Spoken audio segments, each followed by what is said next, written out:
이창용 한국은행 총재가 지난 4월 12일에 금리로는 사과값을 못 잡는다 이런 말을 했습니다. 그리고 농산물 가격 오른 건 한국은행의 통화정책 탓이 아니다. 이런 강조를 하면서 좀 발뺌을 하는 모습을 보였거든요. 근데 제 생각은 완전히 다릅니다. 분명히 한국은행도 책임이 있습니다. 과연 저는 왜 한국은행에 책임이 있다고 보는지 그 얘기를 좀 자세히 말씀을 드릴까 하는데요. 자, 이창용 총재 어떤 말을 했느냐? 사과값 오름세에 대해서 이 금리로 잡을 수 있는 문제가 아니라고 거듭 강조했다는 기사가 있거든요. 자, 그런데 이건 제가 보기엔 한은 총재의 거짓말까지는 아니더라도 적어도 착각을 하신 게 아닌가 이런 생각이 좀 듭니다. 왜냐하면 이게 한국은행하고 밀접한 부분들이 정말 많거든요. 게다가 이창용 총재는 여기에 그치지 않고 정부에도 면죄부를 줬습니다. 왜냐하면 통화 정책만 얘기한 게 아니라 재정 정책 얘기까지 했거든요. 이걸로는 해결 못한다. 자, 통화 정책은 한국은행의 책임이죠. 근데 재정 정책으로도 해결 못한다 그랬으니까 정부 탓도 아니야. 이렇게 말한 셈이 됐는데요. 왜 정부까지 변호하고 나섰는지는 잘 모르겠습니다만 제가 보기에 이건 사실이 아닙니다. 자, 이창용 총재하면 대한민국을 대표하는 거시경제 전문가입니다. 그런데 이런 말을 하니까 저는 진짜 깜짝 놀랐습니다. 그 진짜 뭔가 모르시는 게 있는 건가? 아니면 혹시라도 착각을 하거나 거짓말을 하고 계신 거에 있는 건가? 이런 걱정이 좀 들거든요. 근데 문제점은 어떤 경우라 하더라도 금융의 수장이 이걸 잘 모르거나 혹은 착각을 했다면 한국 경제에 심각한 위협이 될 수도 있기 때문에 이걸 제가 한번 파헤쳐 들어가 보겠습니다. 자, 만약에 한국은행 총재 주장대로 이건 한국 정부나 금융당국의 잘못이 아니다라고 한다면 이게 전부 다 이상기후 탓이라는 거잖아요. 실제로 한국은행 총재가 무슨 말을 했느냐? 이거 전부 다 기후변화 탓이다. 이렇게 기후변화에 모든 책임을 돌렸습니다. 근데 잘 생각해 보세요. 기후변화가 우리나라만 겪는 현상이 아니잖아요. 전 세계적으로 기후변화 현상이 일어나고 있습니다. 더군다나 우리나라는 다른 나라에 비해서 상대적으로 피해가 훨씬 작습니다. 다른 나라가 훨씬 피해가 커요. 당장 3월만 해도 우리나라는 꽤 추운 정상적인 3월을 보냈지만 이 3월에 유럽은 정말 역대급 이상 고온 현상을 보냈습니다. 그래서 3월 기준으로는 유럽 역사상 역대 두 번째 더운 때가 반복됐고요. 그리고 세계적으로도 가뭄 현상이 일어나면서 옥수수가 말라 비틀어졌다 이런 기사까지 나왔거든요. 더군다나 유럽에서는요. 2022년부터 가뭄이 반복적으로 계속되고 있기 때문에 굳이 따지자면 이상기후 현상으로 더 큰 피해를 보는 건 한국이 아니라 오히려 유럽이나 미국 또는 다른 나라들이라고 할 수 있습니다. 우리가 그래도 단군 할아버지가 다른 건 몰라도 이상기후의 현상에서는 좀 괜찮은 곳에 터를 잡았다. 이렇게 볼 수 있는 거죠. 자, 그런데 이상한 점이 있습니다. 농식품 물가 상승률을 보면요. 이거 공식 통계입니다. 농촌경제연구원에서 낸 자료인데 23년 5월 기준으로 해서 얼마나 농식품이 올랐나 이걸 봤더니 OECD 평균은 15.9%밖에 오르지 않았습니다. 이건 물론 OECD 입장에선 많이 올랐다고 생각합니다. 이것도 엄청나다 이렇게 생각을 하지만 한국은 정말 유독 많이 올랐습니다. 무려 34.9% 올랐습니다. 다른 주요국들은 정말 농식품 가격이 우리나라에 비하면 정말 귀엽다 할 정도로 적게 올랐는데 그것도 난리가 난 상태 이렇게 볼 수 있고요. 이게 정말 이상한 점이 있습니다. 유엔 식량 농업 기구에서 이 흥미로운 조사를 했는데 국제 식품 가격 지수가 1% 오를 때마다 이 OECD 국가들의 농식품 물가는 평균 0.11% 상승했는데 한국은 유독 0.22%가 오른다. 왜 한국은 이런 거지? 아주 특이하다. 한국은 이런 정도로 한국만 정말 다르게 보고 있는 겁니다. 자, 한국만 유독 이상기후가 심했던 게 아니라는 건 여러분들이 수많은 외신을 통해서 이미 눈으로 직접 목격을 하셨을 겁니다. 다른 나라들 보면 진짜 홍수 났다 그러면 정말 다 떠내려가고 가뭄이 왔다 그러면 진짜 한 달 내내 비가 오지 않는 현상들 외신을 통해서 많이 보셨죠? 자, 그러면 진짜 이유가 무엇일까? 첫 번째 이유는 비료나 아니면 농약의 가격이 우리나라만 유독 많이 오르고 있기 때문입니다. 자, 그 이유는 사실은 이게 한국은행과 진짜 밀접한 관계가 있는데요. 한국은행이 미국이 이렇게 금리를 올릴 때 우리나라만 유독 올리지 않았습니다. 미국이 5.5까지 올릴 때 우리는 3.5까지 올리면서 그랬죠. 야, 우리 금융시장이 이제 선진국이니까 3.5, 5.5 이렇게 2%포인트나 차이가 나도 우리 금융시장은 튼튼하다. 이거 정말 큰 착각이죠. 뭐가 튼튼합니까? 환율이 막 계속 급등을 합니다. 이 환율 뭘로 막고 있는 거예요?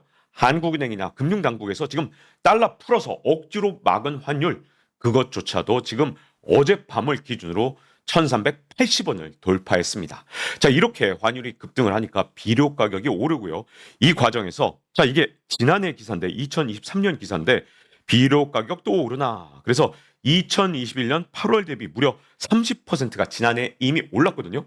근데 이게 환율 때문에 우리가 자꾸만 들썩거리는 거, 그 다음에 원자재 가격의 이 상승으로 비료 가격도 오르는 겁니다. 자, 여기다가 심지어 정부 탓도 좀 있는 게 여기에 원래 지원 예산이 있었는데 이걸 다 삭감을 해버렸습니다. 아니, 예산을 줄여도 이 농산물 가격 오르는데 이렇게 가격을 주는 비료 가격을 이렇게 지원을 하지 않으면 이게 당장 농식품 가격 상승으로 오를 수밖에 없잖아요. 그래서 농기자재 신문을 보면 비료 가격이 40% 인상된 효과가 있다. 아, 그러니까 지금 우리나라에서는 비료 가격이 정말 해마다 진짜 엄청나게 뛰고 있는 상황이죠. 이건 정부와 한국은행 탓이 굉장히 큰 겁니다. 자, 우리가 농산물을 생산하는데 또 필요한 게 뭡니까? 비료와 농약도 필요하지만 또 하나 엄청난 인력이 들어갑니다.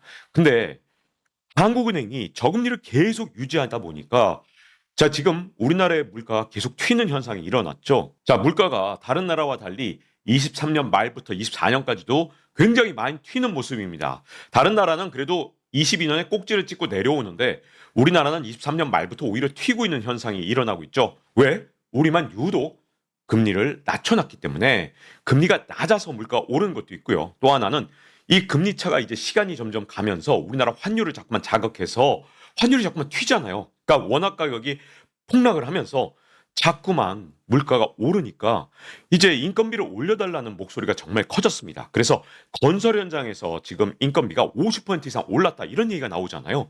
자, 건설 현장에 가면 이렇게 엄청나게 인건비를 많이 주니까 농촌으로 잘 안 갑니다. 그래서 농촌의 구인난이 정말 심각해졌고 여름 작물 출하 지연 우려가 지난해에도 엄청났습니다. 올해도 역시 마찬가지 현상이 일어나고 있는 거죠.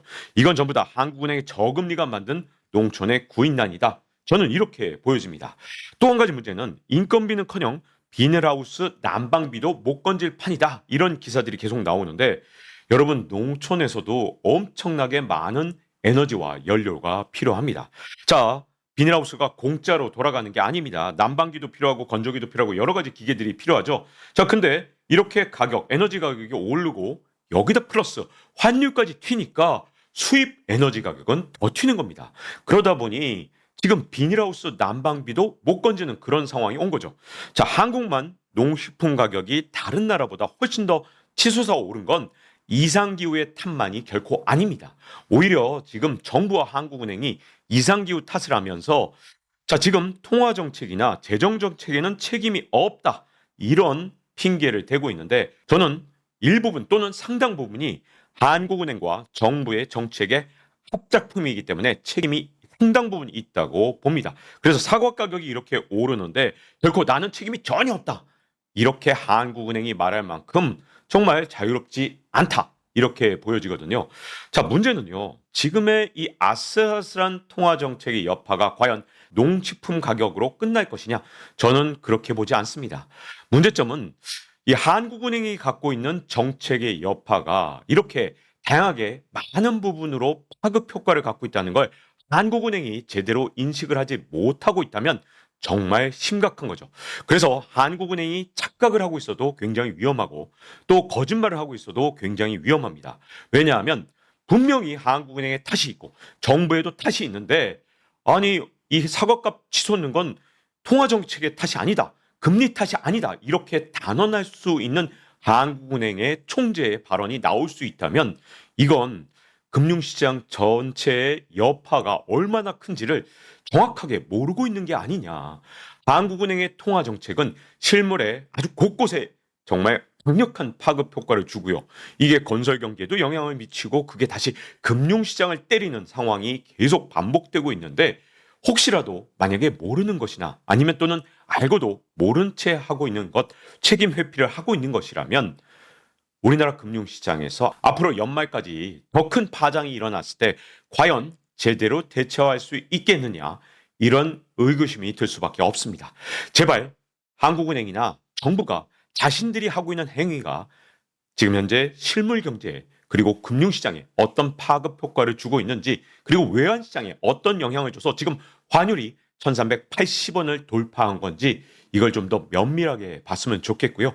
이걸 또 대증요법으로 환율이 튀네, 아이고 그러면 또 달러 풀어서 또 끌어내리면 되지, 이렇게 단순하게 제발 생각하지 말고 한국은행 총재의 말 한마디가 지금 현재 대한민국 실물 시장과 그리고 금융시장에 얼마나 강력한 파급 효과를 줄 것인지 좀 더 연구를 해서 금융정책을 내놓기를 바라봅니다. 늦기 전에 말이죠.